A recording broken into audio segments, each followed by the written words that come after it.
Dear Nanay at Tatay, una sa lahat, gusto kong magpasalamat sa pagmamahal na ibinigay ninyo sa akin. It was so unconditional in every sense of the word.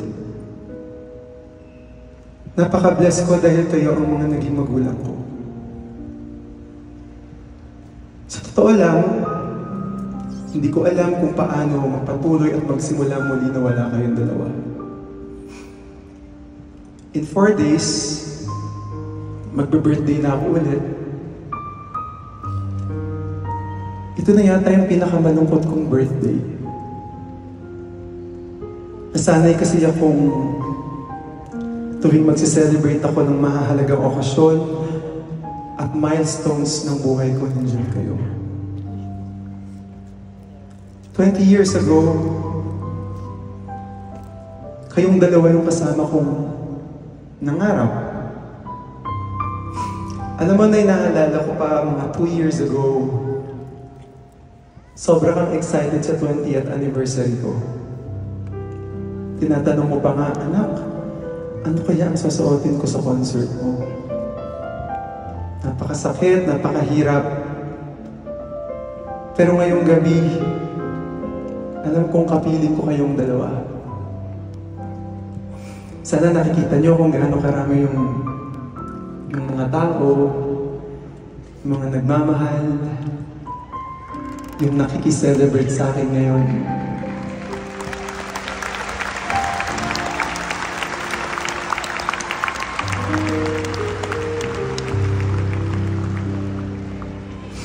I hope I continue to make you proud.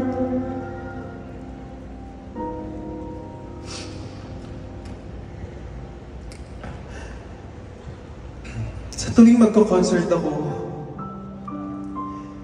kayong dalawa yung una kong hinahanap sa audience.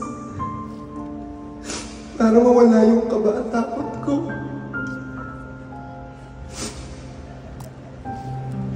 Pero ngayon, wala nang nakaupo sa dalawang special seats na laging naka-reserve para sa inyo.